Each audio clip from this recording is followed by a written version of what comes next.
On this edition of Lexington Now, Lex Litter Fest, the Police Activities League, and Summer at the Library.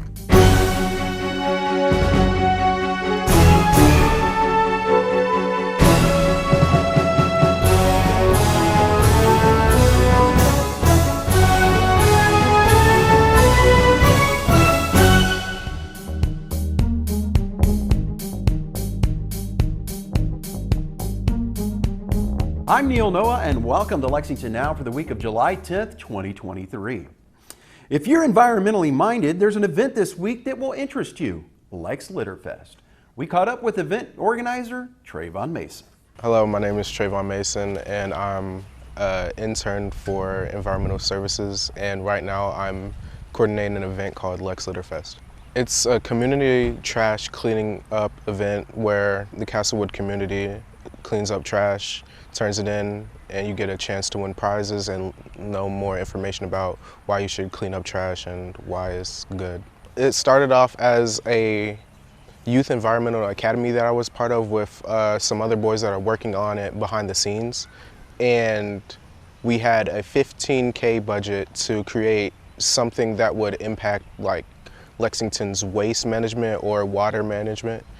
And so we decided on doing an event so that it could bring in lots of people, we can get information out, and it would support the community that most of us live in. With the event, they're gonna start through the Loudon House over here, and they're gonna have to go through the information to start the event and to do the things that are at the event. Like if they wanna do basketball, if they wanna do soccer, they have to go through the information. If they want food, they're gonna have to go through the information. So we want everybody to know as much information as possible coming into the event. There's going to be 3-on-3 basketball, 3-on-3 soccer. Those two would have prizes. They're going to have Dick's gift cards. And there's going to be a kids section where the playground is over there. And so they're going to just be drawing and learning and getting temporary tattoos. They can win Counterclocks tickets, Explorium tickets, LEF Climbing Day Pass, some books from Black Swan Books, 2 coffee gift cards from 3rd Street Stuff Coffee, and High on Art and Coffee. There's Yappy Place too, they donated a dog token. Got the word out by starting off just going to businesses, seeing if they would donate prizes for the event, and then now just having people that I'm close with put out the word and going to put flyers out. I want it to be like an event that could be at different parks or maybe just year round. So hopefully this 1-year thing could have spiral out. Since it's 2 to 6, you can come at any time as you went through that time. The only thing that you would need to register for is the basketball and soccer before 3:30 because we want to get it kicked off by 4. Come on out to Lex Litter Fest at Castlewood Park, July 14th, 2 to 6 p.m., and we hope to see you there. In our continuing series highlighting Lexington police partnerships, we bring you PAL, the Police Activities League. I'm Officer Compton, and I've been with the Lexington Police Department since 2013, and I am part of the Community Services Unit where I run the Police Activities League program.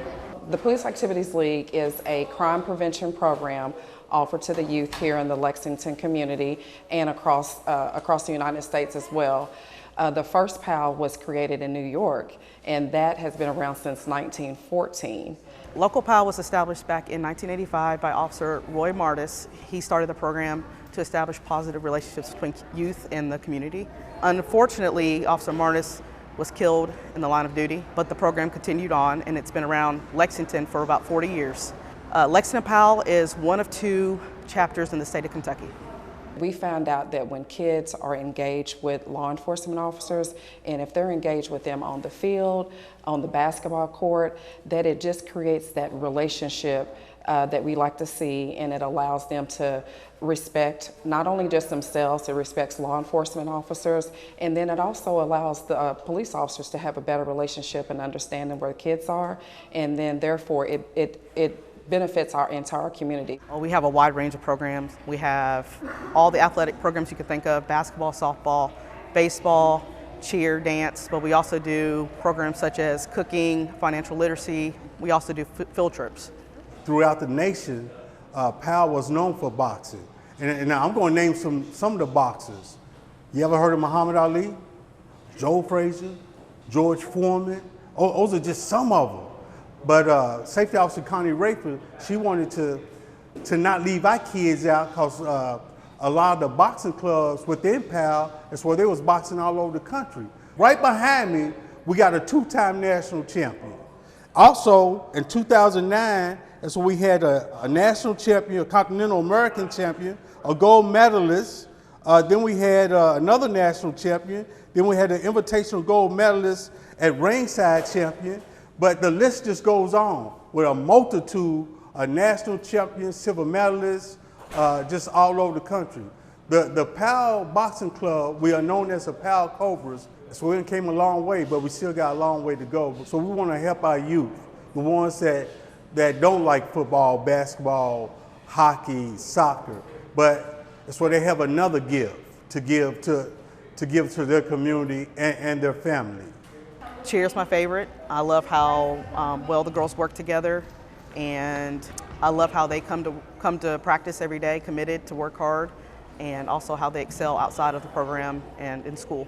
I've always known about PAL. I grew up in the East End neighborhood, so I've always seen PAL, but I was asked to coach cheerleading for football season 2.5 years ago, 3 years ago. So PAL Elite has been around since 2021.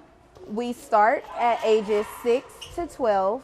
But we do have a couple of other girls on our team that are a little bit younger, whether they're a sibling or like a kid that's literally been with me from the start. I have 4-year-olds on my team right now. They can keep up with these 12-year-olds, let me tell you. Sometimes I think they can outdance them, out-catch on and everything.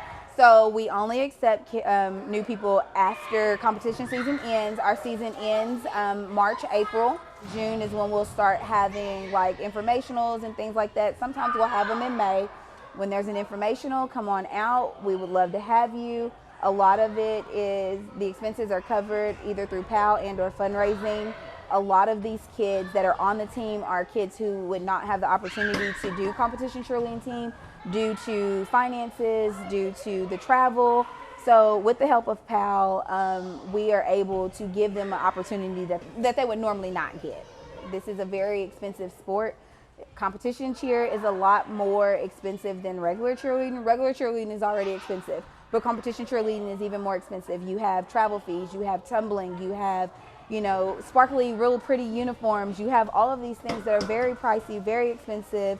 Travel is expensive because you have to pay to stay in hotels, and that's not something that our kids can always do without the help of PAL and this cheerleading team. PAL is very special to me. It gives me purpose and allows me to continue working with kids. I went to school to be a school teacher or a school counselor, so it lets me still work with kids and continue doing the job of law enforcement. Cops, kids, and the community working together to make a difference. And I tell you, I just been so blessed just to be able to do this, because this is not a job for me. I mean, not for me, but this is not a job, but it's just my passion. This is why I enjoy doing it. My wife has to talk me down, because I cannot wait to get back to work. After I leave work, go home, eat breakfast, I am ready to come back to work again because of our youth, some of the youth behind us. I just enjoy it because I really feel like all of us, not just the police department, it's not just volunteers, but also the community. We all working together because we all want these kids and these parents to succeed. For me, it's always been a passion. I love being involved with kids, love seeing the difference that we're making, and not only just with the kids. I believe that even officers that are not assigned to PAL, it benefits them as well, because it does create that positive relationship. And that's what PAL is about, building relationships. It's more than a program. Because you can have, for me, I can see that over the years there's been dozens of programs, but until you build a true relationship with kids in the community, I don't think you really truly see a change. It's important because the kids need to see us as normal people, see us outside of uniform. It's good for them to know who we are outside of uniform, know that we have similar interests as them, and also it's important to build positive relationships with them in the community. Join us next week for part 3 in this series. Summer is in full swing at the library, and we'll tell you about it after this.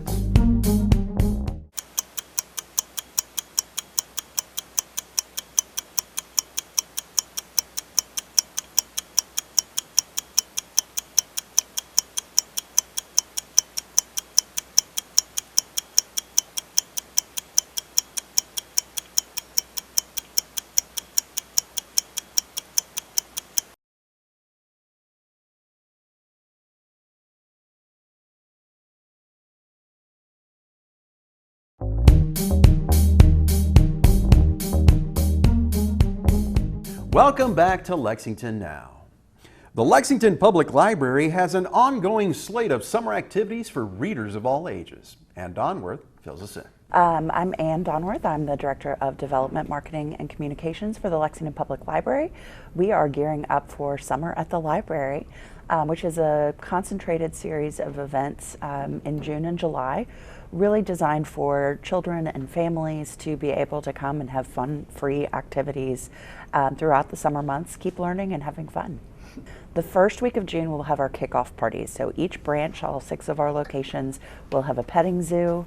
We'll have all kinds of different games. We'll have some book characters there as well in costume, and a few surprises. And then we have also a lot of our partners are going to be there talking about some of the activities that they have going on this summer. So the Bright Star Children's Theater will be here the 3rd week of June doing Aesop's Fables. That's always a really fun one. They do a great performance. We'll have STEAM activity, a STEM week. We have friends from the Newport Aquarium are coming down. This year they're bringing crocodiles. So if people are brave enough, I'm not sure whether they'll have the opportunity to touch them or not. I would not, but I'm sure other people will. But really the idea is to have a little bit of everything for kids of all ages. So most of those bigger programs are designed to be for all ages. Some of them skew a little bit older or a little bit younger. The best way to find out what age group is right for you is to visit our website at lexpublib.org. We will also have a series of individual programs that are really targeted for teens and tweens, as well as our general offerings through Destination Kindergarten for our younger friends. Most of these programs do not require registration, but you are always welcome to. That helps us get a good head count. But the best way to do it is to visit lexpublib.org. The second week of June will be our friends at Kentucky Down Under, down near Bowling Green. They are coming up. They're going to be doing some activities with kangaroos, bringing some animals in. They're always a really fun group to come in. And then the 3rd week is Bright Star Children's Theater. The last week of June is designing and engineering bridges. So we've been doing a lot of STEAM and STEM activities. Building bridges is always one of those fun things. They're more challenging than you think. And then we will also be doing the science of skulls, so animal identification through that. The first week of July we'll be taking off for 4th of July week. And then our second week of July will be with dinosaurs. So we all have a dinosaur lover in our life. And then Hooked on Science, which is an annual favorite.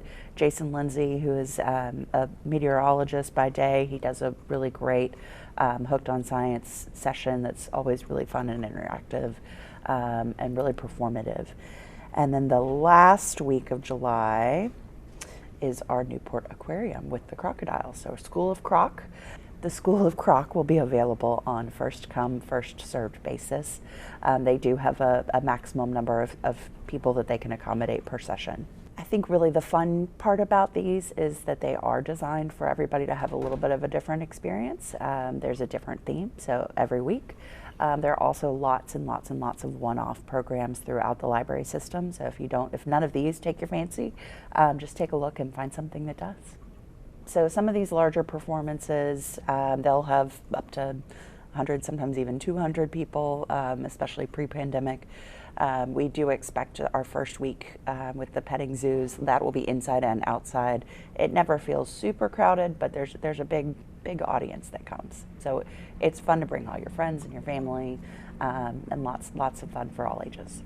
We hope that you will come join us this summer for our Summer at the Library. Come visit us at lexpublib.org to find more.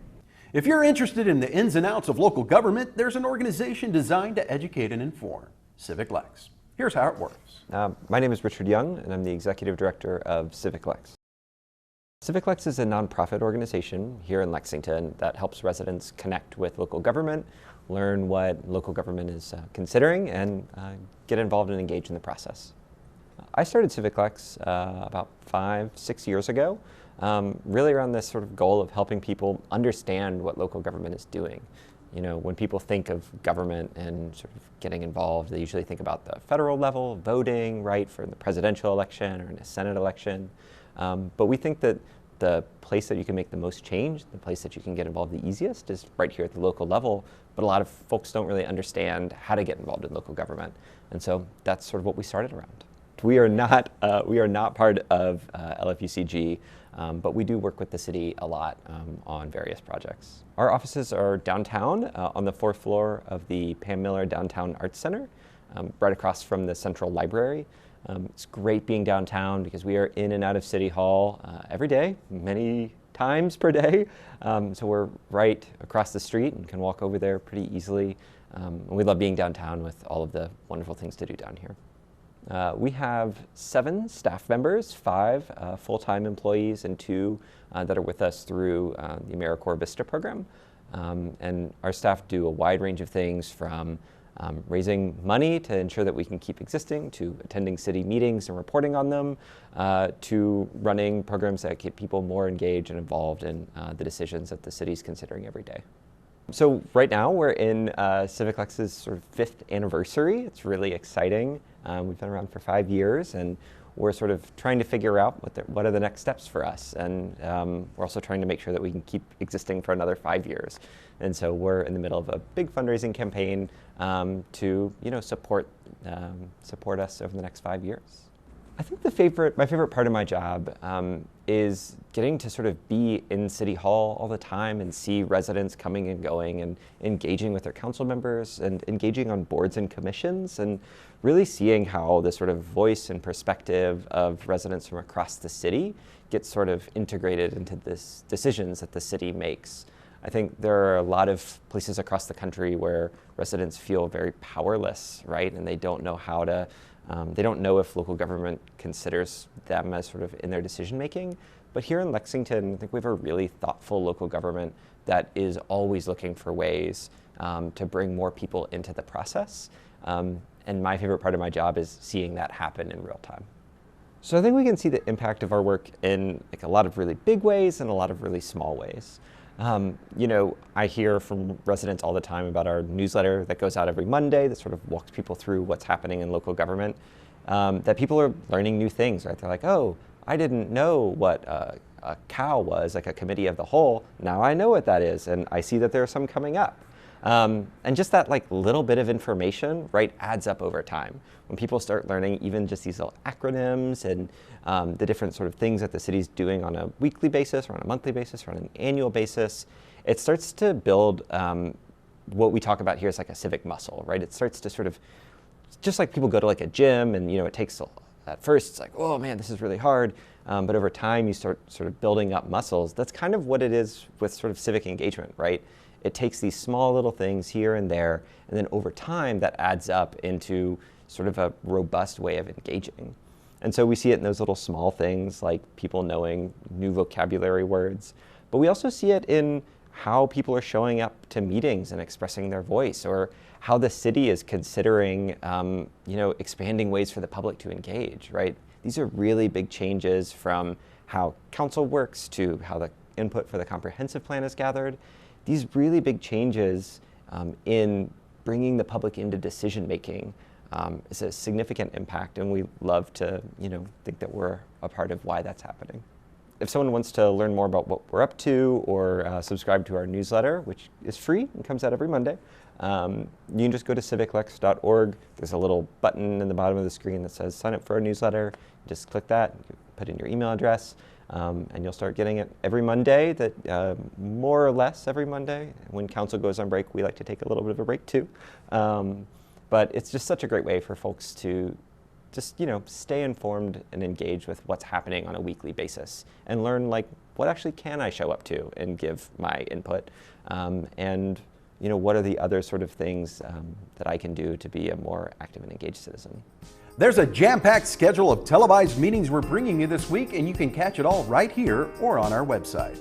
And remember, for the most accurate and up-to-date information on all city business, check out our website at lexingtonky.gov. Here's this week's meeting coverage.